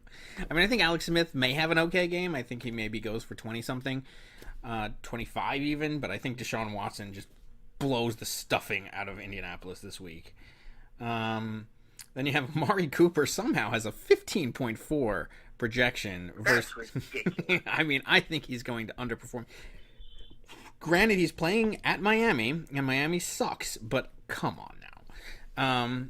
I don't think that's going to happen. Sanu, only with a 9.9 projection. I mean, look, Sanu is proven to be pretty damn good. He, 19, 12, 12, 13, 10. I mean, he had 2 games where he had 1.7 and 0, but other than that, I mean, he's... 1.7, he ended up getting injured. Right. And the other Miami game, he sat out with that injury. So take those 2 out of the mix. Yeah. He's a double-digit every week. Yeah, exactly. So, I mean, I think he outperforms Amari Cooper. Then you have Robbie Anderson versus Kelvin Benjamin, who's now on the Bills going this weekend, or going this Thursday. I don't even know if you can count his numbers now that he's changing teams. I mean, who knows how he's going to work into that off. I don't know. I mean, that team has largely been LaShawn McCoy anyway, so I mean, I don't know. Robbie Anderson, I mean, you sing his praises. Let's see. I mean, 22, 12, 11. I mean, that's been his last 3 weeks. Before that, he had 3 and 8, but and then he had one game where he had 18. But I mean, he's been coming on. I mean, 2 of those weeks though were buoyed by touchdowns, but you know, I don't know. I think he's been pretty good. I mean, he played very well in the monsoon. I will say that he caught every 6 for 6 for a $104 against the Falcons' best corner in a torrential downpour. Yeah, he's earned a start. Yeah, I don't. Well, he's just placeholding until Lombardi's favorite bitch topic, Stephon Diggs, comes back anyway. Yeah, exactly. Who's on a bye this week, so he's not even an issue. So then you have Doug Martin, his other favorite bitch topic, at New Orleans. The combo meals bitch target. Right. At New Orleans, going against D. Williams in Oakland. So this is Damian Williams. Now, you can't... I mean, this is another guy that's impacted by the trades. Because with Jay Ajayi going to Philadelphia, he becomes, I think, the number 2 guy in Miami. But that's a gamble. That's a ballsy move by the Millennials. Yeah. His running back core this week with a gutsy call and a horrid RB3 in Houston. You're almost asking for trouble. Yeah, I mean, like, the thing is look, when he picked up McKinnon, he was also projected to be the number 2 guy, and he's been the number 1 guy replacing Dalvin Cook. So maybe that magic repeats itself here with Williams and with McKinnon on a bye, but I don't know. I mean, you know, that's you know, I don't know. Yeah, and then Foreman, like what? Am I missing something? Is there what? I don't even know what's happening. I don't know what that call is. That's just I don't get it. But okay, whatever. Let's and versus Tevin Coleman, who's been really good. Even when Freeman has been playing, and now with Freeman maybe having some shoulder issues. I mean, this could be a really big game. Almost slipped on that banana peel I was looking for, but it looks like Freeman is not totally out of it. Yeah, exactly. So I don't know. I mean, I certainly think that the Doug Martin Tevin Coleman combo will demolish the Williams Foreman thing that's going on there. And then you have Jack Doyle at Houston. I think that he'll do well. I mean, you see in these Houston Texans games, I mean, they're just shootouts anyway, so I think everybody benefits from it. It's almost like the New Orleans kind of thing. And then the Millennials has Delaney Walker going versus Baltimore. I mean, Walker hasn't really... I mean, there's been occasional games where he's done well. I mean, he had 14 and 16 to start the season, then a series of single digits, and then he got 11.3 at Cleveland before the bye. So, I mean, I certainly give the edge to Jack Doyle there. And then your kicker has actually been pretty good all season long versus Bullock. I mean, who's I don't know. He's been crap, and he's listed as questionable. I don't know about that.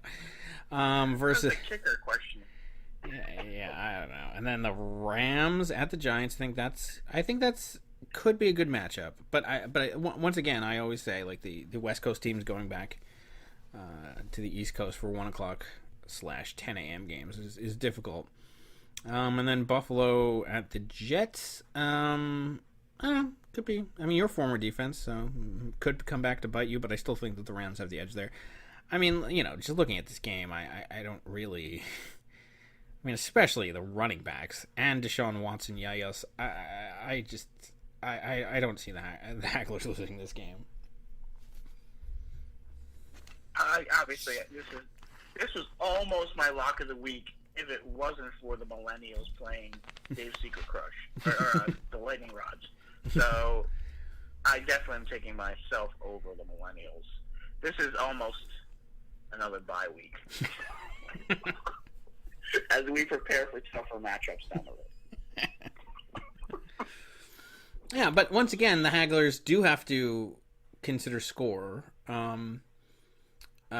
because you did have the... I mean, like I said, you're no longer have the lowest point total, but, you know, another week where you have like a really big output can make a huge difference when it comes to the tiebreaker, especially when you look at the fact that these teams on the bubble, like Nicky Baby and Tillett Trey and the Lightning Rods, I mean,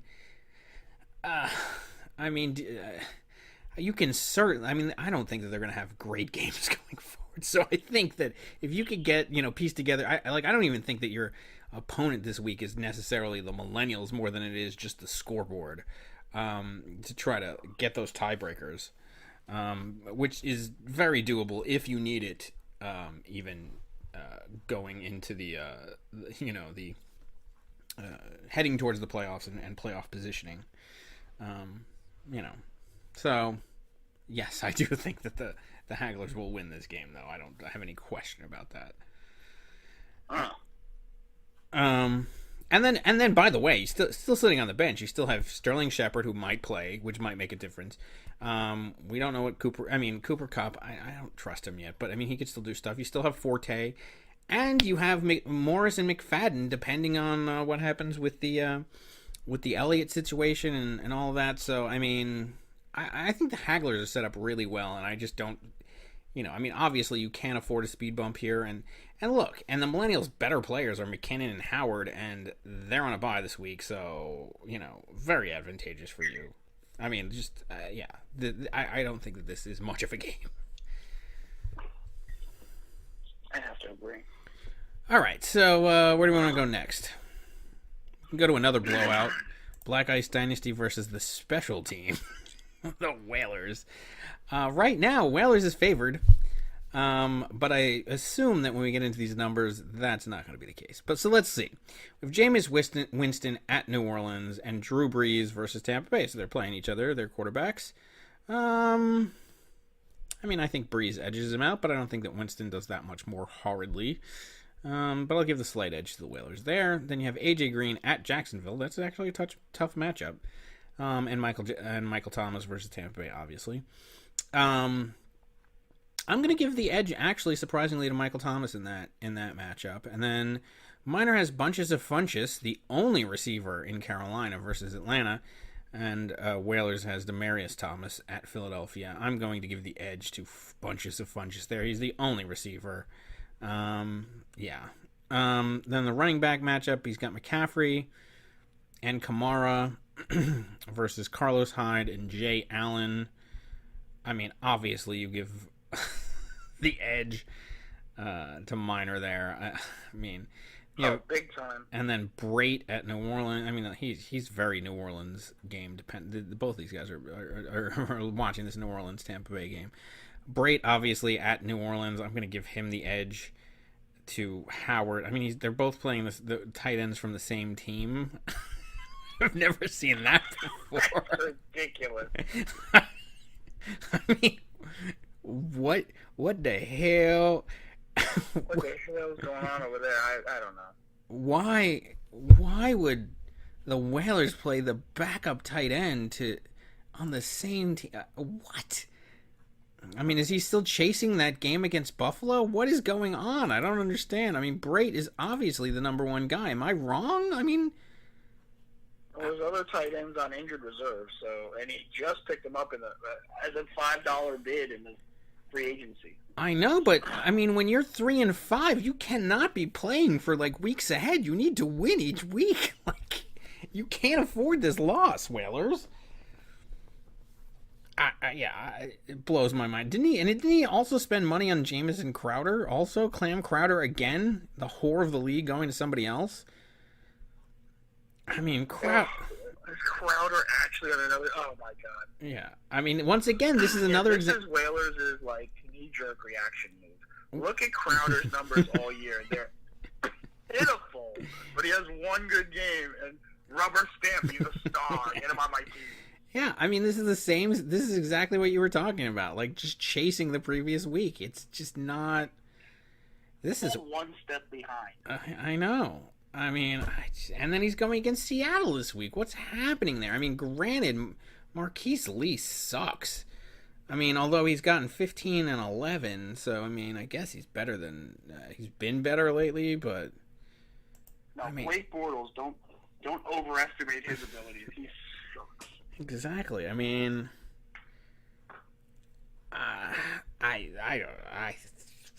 This might Clam be. Crowder's going to get demolished. I mean, it's going to be close. I mean, Crowder's going to get demolished. The backup tight end to Brait is going to get demolished. Allen and Hyde are going to get demolished by McCaffrey and Kamara. I mean, this, I think, might be my lock of the week. I'm sorry. I mean... That's a tough one. I don't know. I'm going with Black Ice Dynasty all day long on this game.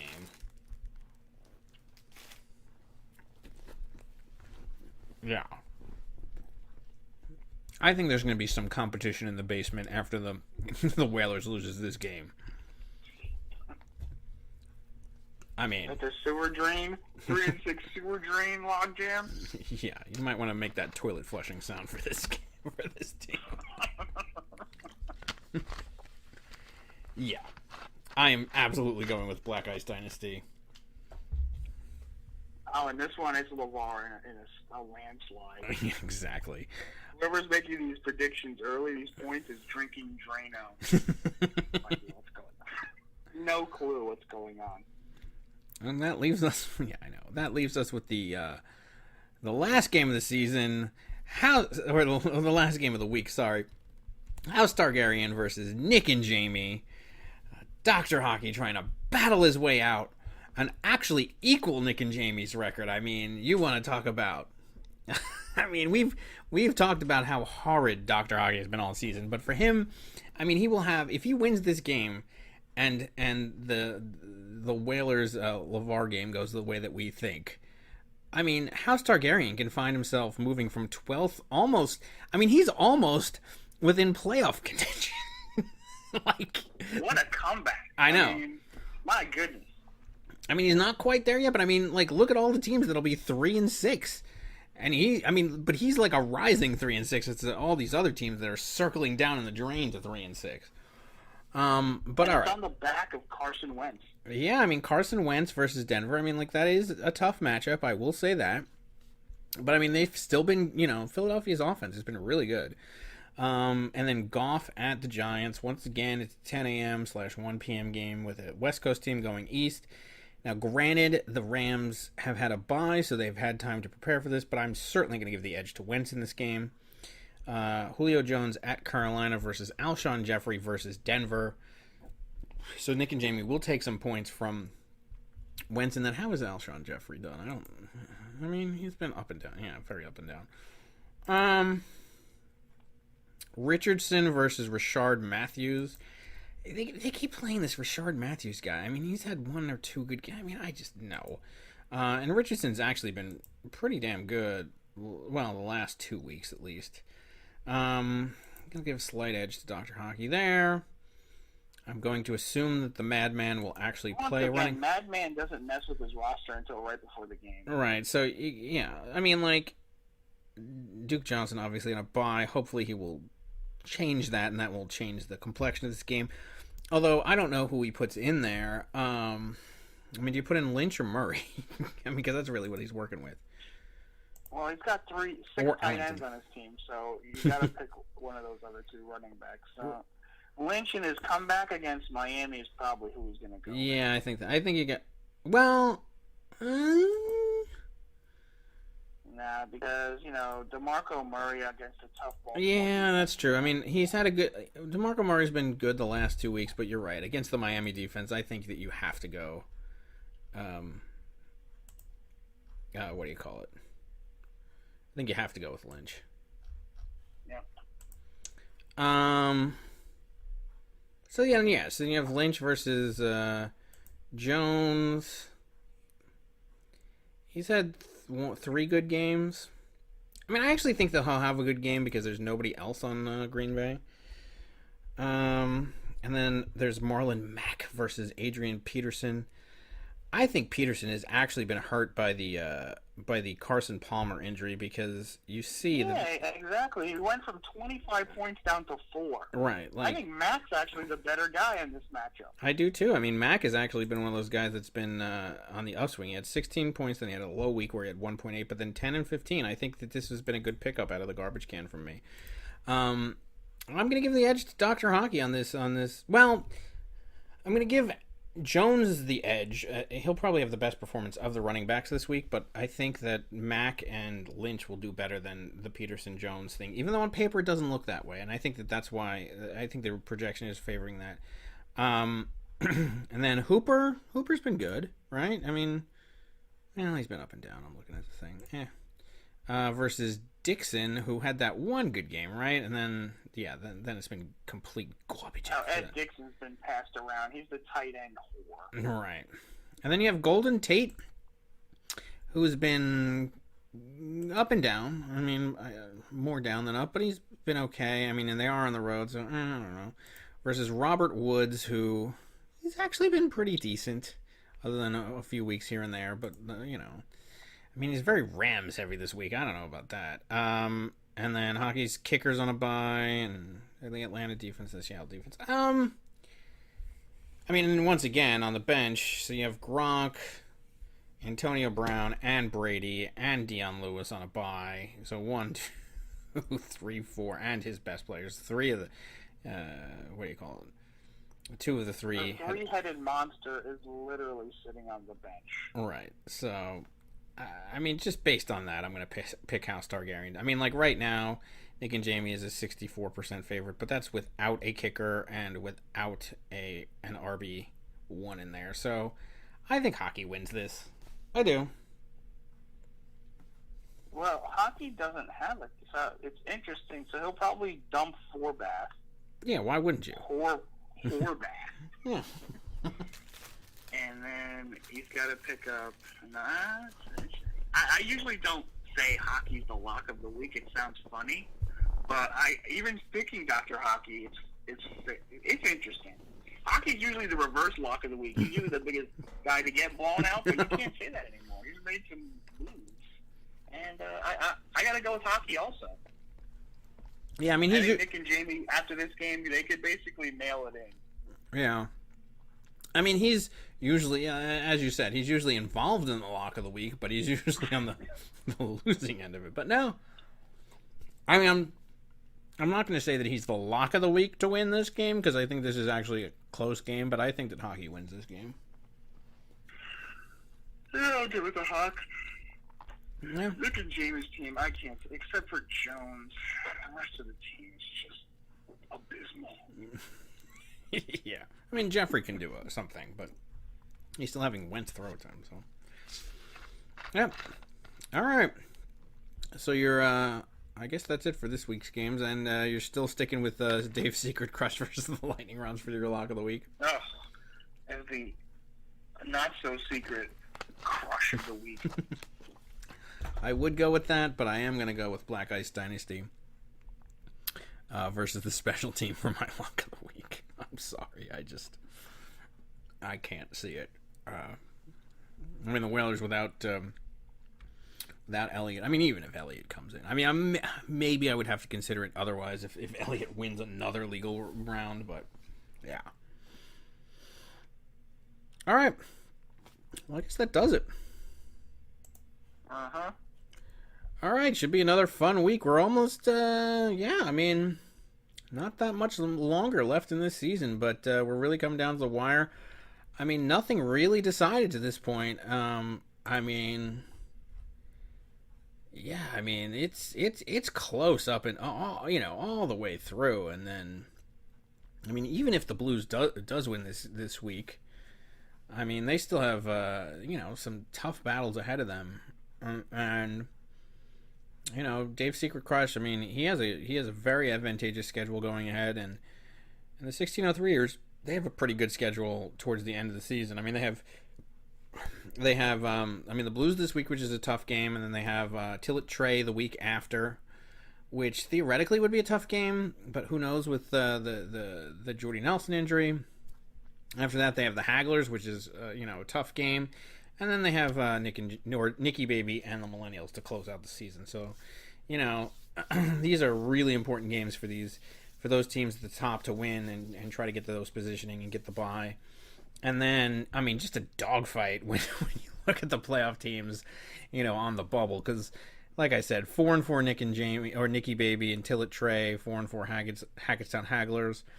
4-4 Lightning Rods, and then after that, Nick and Jamie 3-5, Whalers 3-5, House Targaryen 2-6, and Millennials 2-6. But they could potentially win those games. I mean, I don't know. I don't know.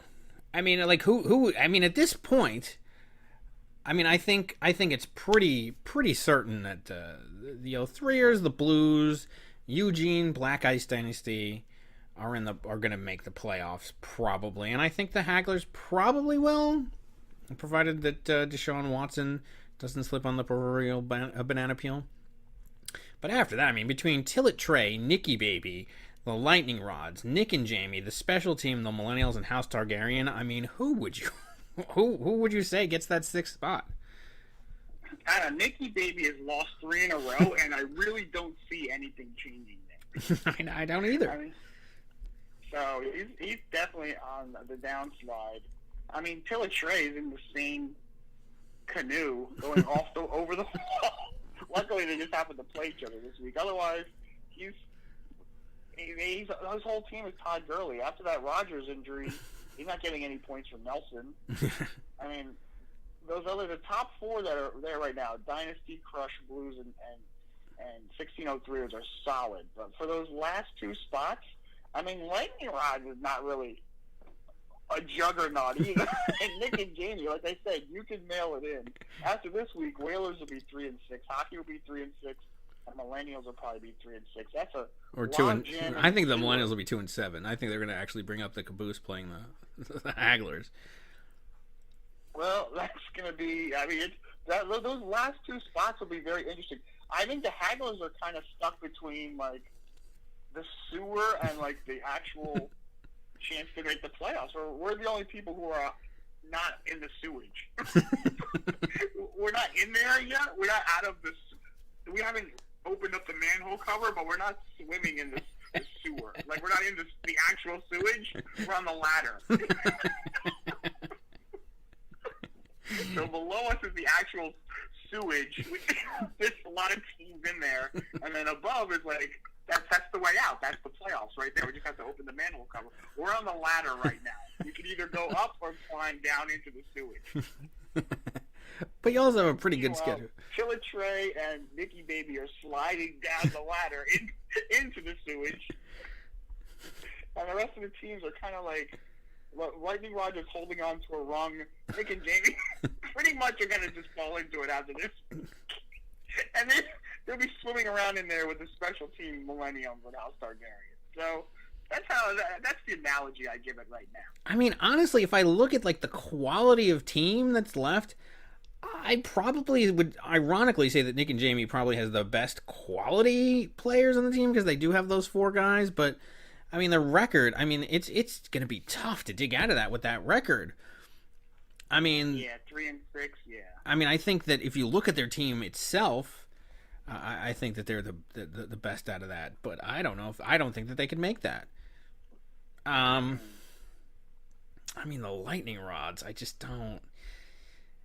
Maybe Tillet... I mean, I don't know. I mean, it would be a miracle if House Targaryen somehow finds their way into this. Clawed his way back up to the top. It's rough. I know. Let's just put it this way: if you don't get the 1st or 2nd seed for the bye, that 3rd seed is coveted. Let me tell you, because you will be playing in that 1st round a dog shit team. In the 1st round of the playoffs, whereas the other one will be in a dog fight for the 4 and 5. I mean, yeah, you'll be playing a team in the sewer. Yeah, so I don't know, really interesting. I mean, and we're at week 9, and then there's 4 more weeks? Weeks 10, 11, 12, 13. 4 more weeks. 1 month left of the season. I mean. There's not much more time to make a move, which is why a loss by Nick and Jamie now would be so devastating, because they would move to 3-6. I mean, their best possible record at that point could be 7-6. I mean, you can't afford losses at this point. Nope, no, you really. I mean, that's, and you're fighting for there's only 2 spots realistically that are up for grabs. Yeah. I mean, unless one of those top teams collapses, but I just don't see a collapse like that would be, especially given like I said, the 03ers play Nikki Baby and the Millennials last 2 weeks. That's, and Dave's secret crush. I don't remember his exact schedule, but it's not difficult from what I recall. I don't know. And that's why, whoever wins this Blues 1603ers matchup, they're in a really good position at that point. Really good. Oh, yeah, it's 7-2. You can almost pencil yourself in. For the lowest you'll finish is 3rd place, I think. Yeah, at that point... That's the lowest. At that point, if you could get to the 7th win, the worst record you could have would be 7-6. So you're at least looking. So you're at least looking at the playoffs. That at least that's something that So huge game this week between. And that's two huge games in a row for the 03ers. Can they manage to do it 2 weeks in a row? And this is the tough week for us. This is our bye week. Look, we do have an important bye week next week because KC is on a bye with Hunt and Kelsey, but this is a really crucial one too. So I don't know. Tough game. We'll see. Yep. All right. Well, I guess that's gonna do it. We'll see you next week. Thanks for joining us, and bye, everyone. All right. Peace out, people.